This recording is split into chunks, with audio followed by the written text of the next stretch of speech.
अच्छा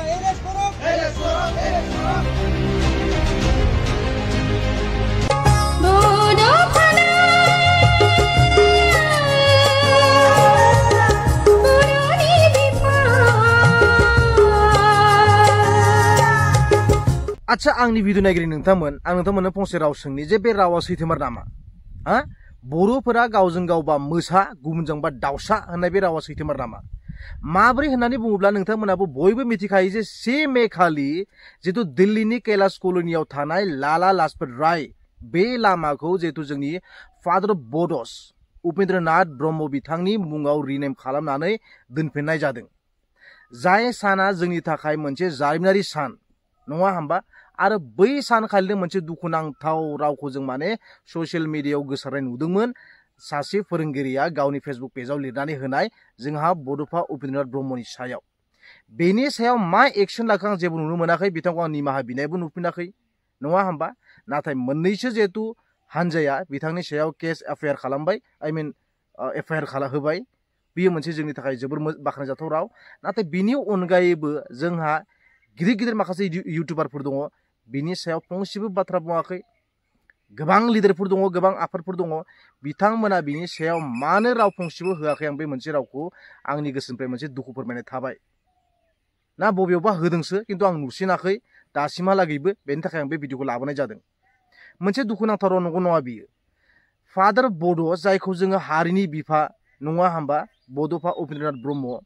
जायखौ जों गोसो गोरबोजों मानियो जायनि सान्थौआ एसेबां गोथार गोजोंमोन बैफोरबायदि बिथांखौ सासे सोद्रोम गैयै मानसि होनना बुंगोन आं बिथाङा फोरोंगिरिब्लाबो मिथिबायना रन्जित डेका मुंनि बिथां सासेया बिथांनि सायाव माने गाज्रि कमेन्ट खालामदों माब्रै होननानै बुङोब्ला बिथाङा उपेन्द्रनाथ ब्रह्म बिथांखौ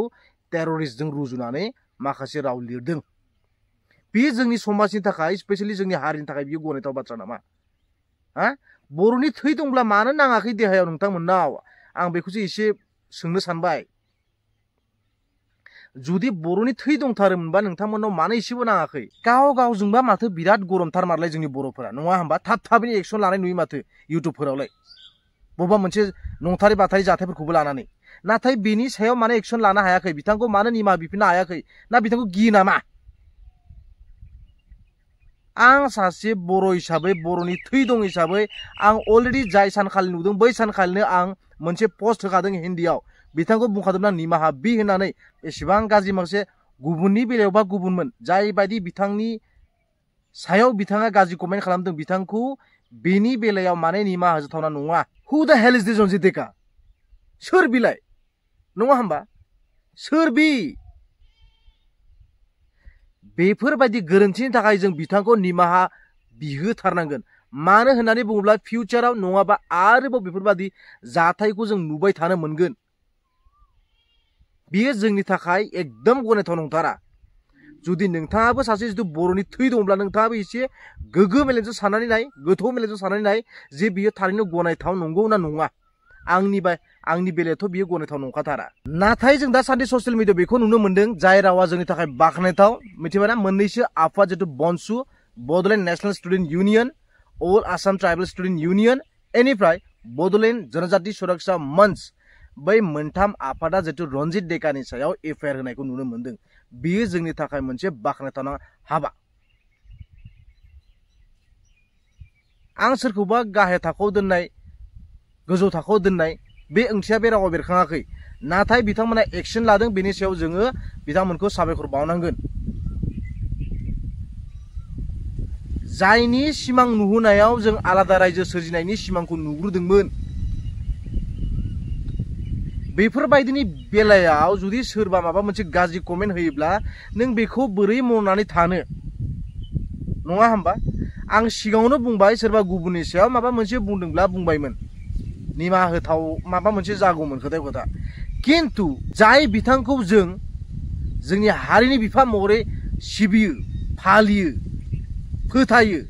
बेफोरबादि सुबुंनि बेलायाव जुदि माबा मोनसे गाज्रि गोहोम खोख्लैनाय बाथ्राखौ बुङोब्ला नोंथाङा बोरै मावनानै थानो बोरै गोसोआव हमथानो नङा होमबा थ' बेनिखायनो आं बे रावखौ फिन आरोबाव लाबोफिननाय जादों आंनि भिडिअ लाबोनायनि ओंथिया बे नङा हारिजों हारि बा सोरबा गुबुन हारिजों माबा मोनसे दाङाबाजि सोरजिनायनि बेफोरबादि नङा। गोरोन्थि मावदोंब्ला गोरोन्थिनि सायाव बेखौ जों निमाहा बिहोनांगोन आरो बेखौ नोंथांमोनानो हागोन। जाय बिथांमोना गोजौ थाखोआव माने दा दं। दायो आं नोंथांमोननि सिगाङाव मोनसे भिडिअ क्लिप प्ले खालामनानै होनि, नोंथांमोना बेखौ नायनानै लाग्रो आरो बिनि उनाव जोङो आरोबाव फंनैसो बाथ्रा सावरायनो गोनां दंबावो।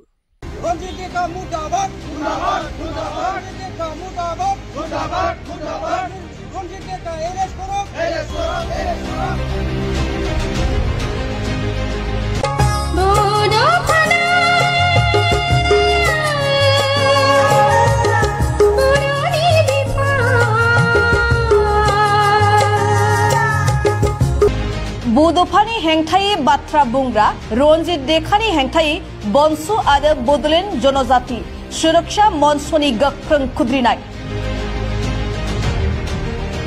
बर' हारिनि बेरेखा रन्जित देखाखौ थाबैनो खानांगौनि दाबिजों एफआइआर थिसनबाय क'क्राझार पुलिस थानायाव।